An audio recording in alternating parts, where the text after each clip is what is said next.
Did you ever go out and play?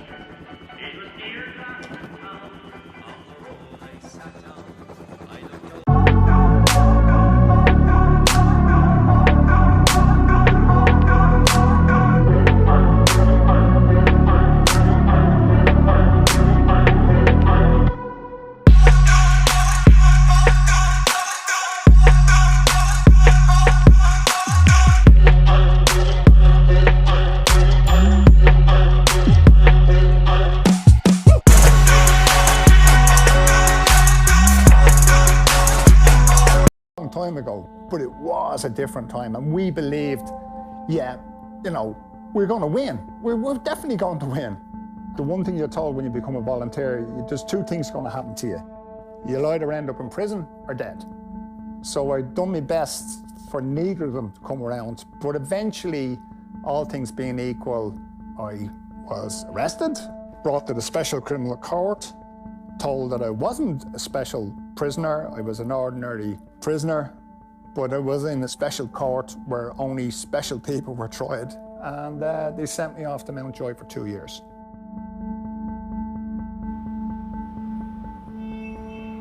Mountjoy prison was opened on the 27th of March, 1850. Built largely through the famine years, through the worst years of the famine. So it was a great achievement here to build a prison of its size here. The sole purpose of building Mountjoy prison was as a depot for sending prisoners out to Australia. Once you came into the gates of Mountjoy, your journey had started to Australia. Now, in 1853, transportation ceased. It then became a convict prison. It was a radial system, radial prison. It has 4 wings. You have A, B, C, and D. And in the centre of the radial, you have what they call a hub or the circle, and the wings radiate out from that.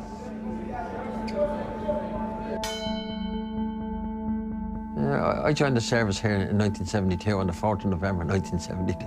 I said I'll stick it till after Christmas, till January, and see what happens after that. And here I am, 47 years later, still thinking of leaving it. Very quickly you realised when you went into the jail, it was a world all on its own. Prisoners were fed 4 times a day. They went to school, they went to work, they did exercise. People said, do you miss it? And I absolutely miss it terrible. You could walk out the gate in the evening and you knew when you went in the next day that all the problems of the day before were going to be different. And they always were. Bloody Sunday, internment, the massacre of innocent people by the British Army in Ballymurphy had the effect of a massive amount of young people, men and women, joining the Republican movement. There was great enthusiasm and optimism. The Brits were really being hammered in '72, and we really believed, you know, that we were going to win. There was no doubt about that. When I heard that I was, you know, on the way to Mountjoy, I thought it would be like these American prisons that you see on television, you know, there's just these open cell with the bars and it's under constant view, you know. It wasn't a bit like that at all, you know. The government at the time was a law and order government who, you know, were really cracking down on Republicans. They brought in the Special Criminal Court. They brought in heavy sentences for membership, went up from 3 months to 3 years, that kind of thing. The court was practically working full-time. If you were tried in the special court, you were brought immediately to D wing. The jail filled up very, very quickly. You had the second landing open, and then you had the third landing open. Working in the jail was going to be much different than the way it had been. The talk was that when the IRA would be finished sorting out the problems in the north of Ireland, they would come down and sort out the problems here in the Republic. We hadn't experienced anything of the civil rights marches or the burning of full streets and all that sort of thing. It was a time when you really had to learn very quickly and get your emotions in the right place. And basically what you did was, you were in there, you were a prison officer, you had a job to do, and you did it to the best of your ability. The whole idea is to try and keep your prisoners within the walls and keep the prisoners secure. What they refer to even today is the safe custody of the individual. That an individual will come into prison and go out in body maybe a little older, but he'll go out in good condition. A lot of escapes over the years. Prisoner we had here, he was a trustee prisoner here and he used to be working at the gate. And one day he was sweeping around, the gate was open, so he was sweeping around between the inner gate and the outer gate, and he swept his way out of the gate and left the bush and went. One fellow went out here at Christmas time. He hid in the stores here There was high windows in the stores, but dropping down to the ground, he cracked his ankle.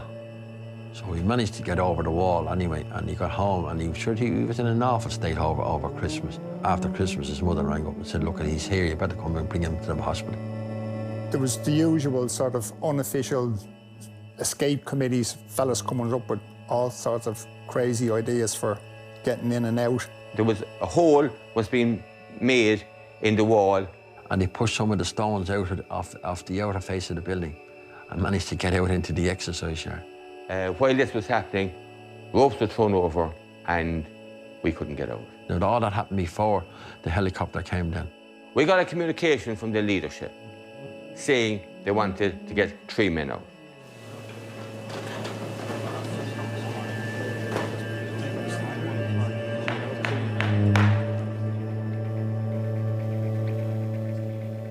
My name is Captain Robert Thompson Boyce. I'm employed by Irish Helicopters Limited.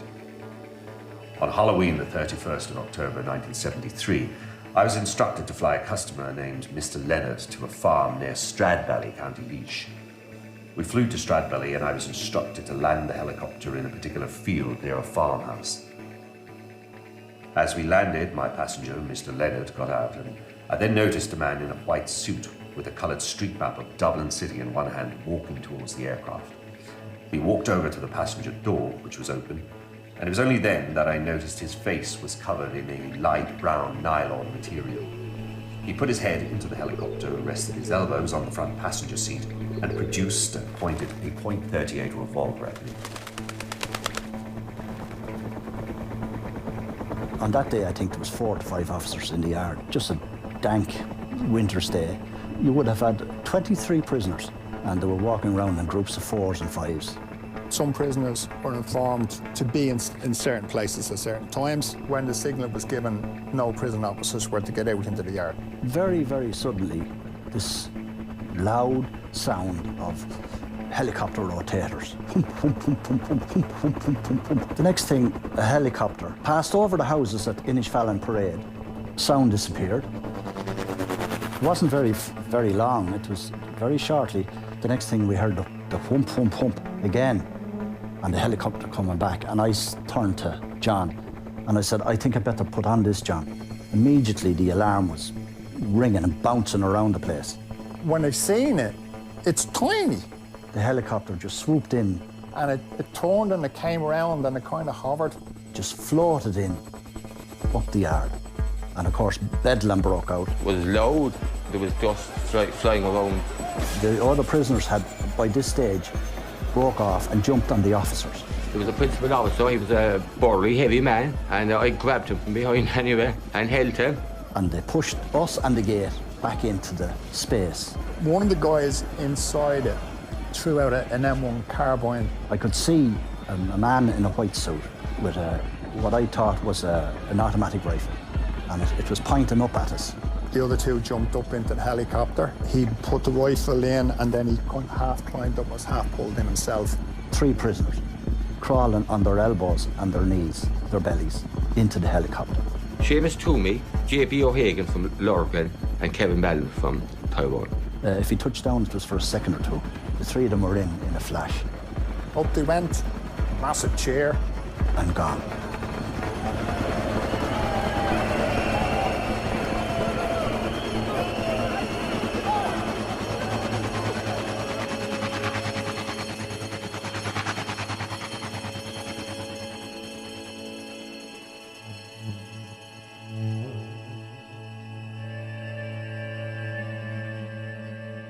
And it was all over within less than a minute. It was so quick. The yard was very, very small. There would have been practically 30 people in it. And then to land a helicopter in the middle of that, it could have gone so wrong. Where he had no room to go north, south, east or west. Cleared the main wall and the small wall. There was very little in it. There was a couple, maybe 5 or 10 feet, but for a helicopter doing what he was doing, and he now had 5 or 6 people in the helicopter at the same time. He had the extra weight. Yeah, it was a marvellous piece of flying, definitely. The chief came out anyway to count us, and Eamon McAmarsh said, A witch landed here a few minutes ago, and 3 men hopped on her broomstick. I was out prepared the floor. I remarked to the woman where we were. I said, that's a helicopter and it's very near. So I was hovering over the prison. Little did I know when I came in, I was told there was 3 fellas had got on it. What were you going to do? Jump on the skids of a helicopter and try and drag it back down? There was no way. That was such an area. The rotors where we were standing on the exercise yard, if you looked, you could see the ends of them just whizzing by you 5 or 6 feet away. If you'd run out there off the steps, your head would have been taken off you. They took it well. I mean, there was damn all they could do about it. You know, it wasn't their fault. They done their job. So they were powerless to do anything because they might have, the odd person might have had a baton, but that's about all they had. That afternoon then it was difficult because 3 prisoners had escaped and had escaped quite easy. And we had just had to suck it up, as the fella says, because the IRA enjoyed the evening. Every song with a "Come Fly With Me," you name it, anything with a flight in it was sang all night long. We sat around, we sang every song we could think of with a plane in it. People went around for days afterwards with table tennis bats doing as if they were directing a flight to come in and land. The escape was a great boost for morale, for propaganda. While the government were obviously embarrassed by it, we were absolutely delighted with it. Here we were sort of saying, you can lock us up, but you're not going to keep us here. When we need to get out, we'll get out. After that, they were very worried about them here. They knew that Mountjoy couldn't hold them. We heard a rumour that we were going to be moved to Portlaoise. They could be seen from the upper windows, all the buses pulling in, and everybody got moved to new prison down in Portlaoise. I was given a set of handcuffs. I was given a name for a prisoner up on D2 to go and collect them, put them onto my wrist, bring them and put them onto the bus. Eventually, after the helicopter escape and the prisoners, the IRA prisoners, were moved out of the jail, it took a bit of time to sort of get it back to the normality that existed before the IRA came into it.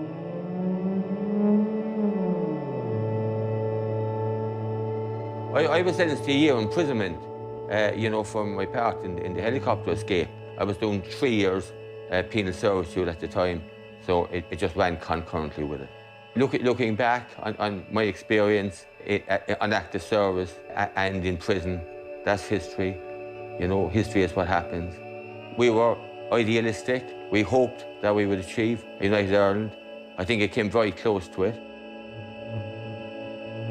The British wouldn't have been interested in sitting down with the IRA or anybody else and the UDA and the UVF and discussing terms with them if the violence hadn't been to the level it was.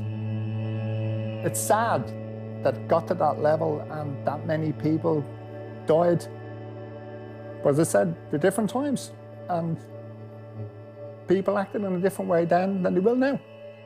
If I think of it now, and it's, God knows how, what, 1973, 2019 now, the feelings are exactly the same. The emotions are exactly the same. Excitement, anxiety. How did they succeed at all in pulling it off? Well, there was quite a bit of excitement, quite a bit of scuffling going on in the prison yard, men running all over the place. Did the prisoners, in fact, have to scatter as your helicopter came down? Well, they did. They moved away from the centre of the yard.